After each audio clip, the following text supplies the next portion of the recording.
Welcome to question 4.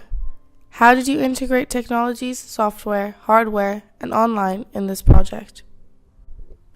Initially, I went on the internet reading articles and PDFs to start building my research on different media representations and theories, while familiarizing myself with the codes and conventions of music videos, specifically pop.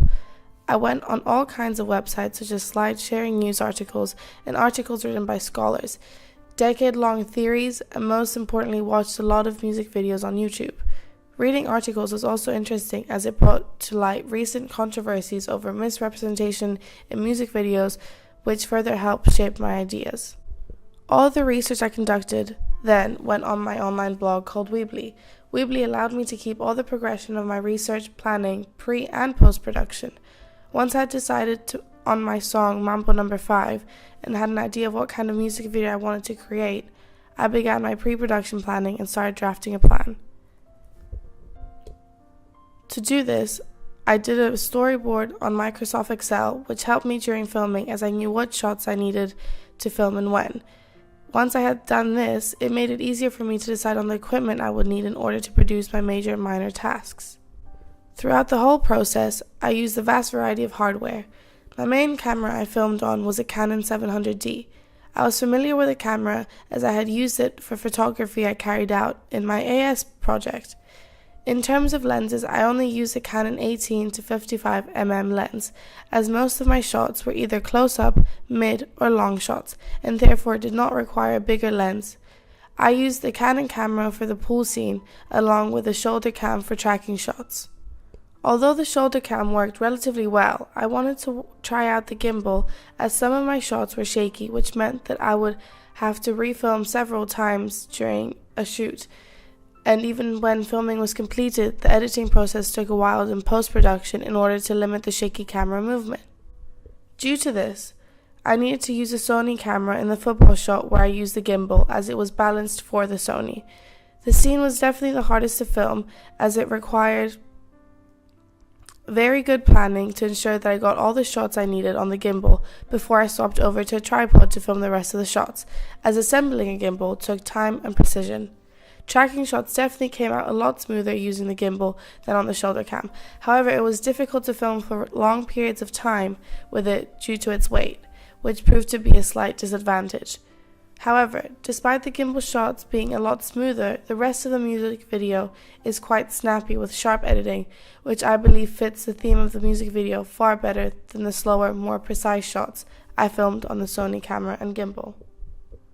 Once I had filmed all the scenes with the girls, I had to film Raphael in front of a green screen. Only once I got to post-production did I realize that I had to refilm this segment. The first time I filmed, the green screen was creased, creating shadows that prevented me from successfully removing the background. In addition, my camera settings were wrong and therefore needed to Google how to white balance the camera in order to get the best possible outcome in post-production.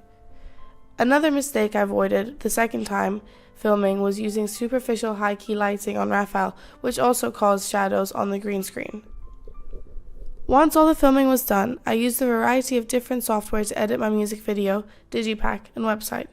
The two main ones were Adobe Photoshop CS6 and Movie Studio Platinum 12. My music video was completely edited on Movie Studio. I knew the very basics of how to edit on this software from the minimal editing I had done in the past. However, during the majority of the editing process, I had to look up tutorials throughout to fix several issues that I had not anticipated for. An example of this was removing the black border that came up with some of my clips, which required me going on properties and unticking aspect ratio. Another small issue that came up in the post-production was the difference in color and brightness the clips filmed on the Sony compared to the Canon camera had. The reason for this was because Sony films in 4K and Canon in HD. Again, this was easily fixed by the changing of brightness and contrast in the settings to ensure that I was editing all the clips with the same effect. All I needed to do was save the settings under a name, for example, Philippa, which allowed me to use the exact same effect each time and saved a lot of time. Similarly to Movie Studio, I had to look at a lot of tutorials of Adobe Photoshop when creating my Digipack. Once I familiarized myself with the program, I was able to play around with all the effects in order to finalize my end product. Initially, I knew I wanted a pop art themed digipack, or at least loosely based around that concept, but only once I started experimenting with the different effects and filters and photos did I achieve my final product. The internet and social media helped me tie my products together. I tried to integrate social networks such as Facebook and Instagram with my website so they can work together in synergy to promote my music video while establishing a strong brand and audience recognition. In conclusion, I thoroughly enjoyed this project and learned a lot about software, hardware, online, and how to integrate the three to make a final product.